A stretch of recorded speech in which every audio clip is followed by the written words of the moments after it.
மனைவி கணவனுக்கு செய்ய வேண்டிய கடமைகள் 6. கொஞ்ச நாளுக்கு முன்னால கணவன் மனைவிக்கு செய்ய வேண்டிய கடமைகள் அப்படின்னு சொல்லி ஒரு வீடியோ போட்டிருந்தோம். நிறைய பேர் கேட்டிருந்தாங்க. அப்ப மனைவிமார்கள் கணவன் மீது செய்ய வேண்டிய கடமைகள் என்ன, அதையும் போடுங்க என்பதாக சொல்லியிருந்தாங்க. அல்ஹம்துலில்லாஹ் 6 கடமைகள் குர்ஆன் ஹதீஸின் வாயிலாக நமக்கு தெரிய வருகிறது. முதலாவது, கணவனுக்கு கீழ்ப்படிவது மனைவியின் மிக முக்கியமான கடமையாக இருக்கிறது. சுப்ஹானல்லாஹ். நபிகள் நாயகம் ஸல்லல்லாஹு அலைஹி வஸல்லம் அவர்கள் சொல்லுவார்கள், ஒரு மனிதன் அல்லாஹ்வுக்கு அல்லாத வேறு ஒரு மனிதனுக்கு சஜிதா செய்வதாக இருந்தால் அது நிச்சயமாக ஒரு பெண் தன் கணவனுக்கு சஜிதா செய்யுமாறு நான் சொல்லியிருப்பேன். ஆனால் அப்படி அல்ல, அல்லாஹ்க்கு மட்டும்தான் சஜிதா செய்யணும்.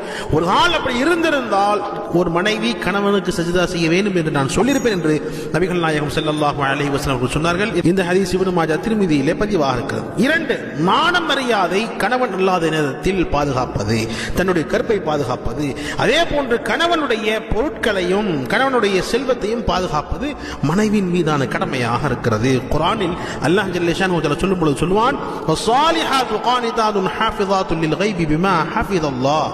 நல்ல ஒழுக்கம் உள்ள மனைவி அல்லாஹ்வுக்கு வழிபட்டு நடப்பவர்களாகவும் கணவர் அல்லாத போது அவர்களுடைய ரகசியங்களை காப்பாற்றுபவர்களாகவும் இருப்பார்கள் என்பதாக குர்ஆனில் அல்லாஹ் சூரத்து நிசால சொல்லி காட்டுகிறார். இது 2வது.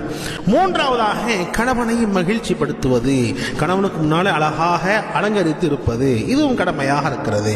4வதாக, கணவனுடைய அனுமதி இல்லாமல் வெளியே செல்லாமல் இருப்பது, கணவனுடைய அனுமதியோடு தான் வெளியே செல்ல வேண்டும். 5வதாக, தாம்பத்திய உறவுகளுக்காக வேண்டி தயாராக இருப்பது, கணவன் மனைவியை அழைக்கும் பொழுது மனைவி தயாராக இருக்க வேண்டும். தாம்பத்திய உறவுக்கு மறுப்பதற்கு அனுமதி இருக்கு. மார்க்க ரீதியாக மாதவிடாய், பிரசவரத்தம் அல்லது நோயால் ஏதாவது கஷ்டப்படுறாங்க, அந்த நேரத்தில் மறுக்கலாமே ஒழிய மற்றபடியாக மனைவிமார்கள் மறுக்க கூடாது. ரசூல் ஸல்லல்லாஹு அலைஹி வஸல்லம் சொல்வார்கள், ஒருவர் தன் மனைவியை தன் படுக்கைக்கு அழைக்கும் பொழுது அவள் மறுத்து விட்டால், அதன் காரணமாக கணவன் கோபத்துடன் இரவை கழித்தால் விடியும் வரை மலக்குமார்கள் அந்த பெண்ணை சபித்துக் கொண்டே இருப்பார்கள் என்று ரசூல் ஸல்லல்லாஹு அலைஹி வஸல்லம் சொல்லியிருக்கிறார்கள். புகாரி, முஸ்லிம். 6வது, கணவனுடைய நிலைமையை புரிந்து திருப்தியுடன் சிக்கனத்துடன் வாழ வேண்டும். கணவனுடைய நிலைமையை மனைவிமார்கள் சரியாக புரிந்து கொண்டு அல்லாஹ் எதை கொடுத்திருக்கிறானோ அதுவே சிறந்தது, அல்லாஹ் நமக்கு கொடுத்தது சிறப்பானது, அல்லாஹ் அதிகமான நியமத்துகள் கொடுத்திருக்கிறான் என்ற உணர்வோடு வாழ்வது, இதெல்லாம் மனைவிமார்கள் கணவனுக்கு செய்ய வேண்டிய கடமையாக இருக்கிறது. அதே சமயத்தில் கணவன்மார்களும் மனைவிகளிடத்திலே நல்ல முறையில் நடந்து கொள்ள வேண்டும். அவர்களை திட்டக்கூடாது, கெட்ட வார்த்தைகளை பேசக்கூடாது, தவறான வார்த்தைகளை பேசக்கூடாது, அவருடைய குடும்பத்தை தவறாக பேசக்கூடாது, நல்லபடியாக அவருடைய தேவையை பூர்த்தி செய்ய வேண்டும். அவருடைய குறிப்பாக அவர்களை சந்தோஷமாக வைத்துக் கொள்ள வேண்டும். இது கணவன் மனைவிக்கு செய்ய வேண்டிய கடமையாக இருக்கிறது.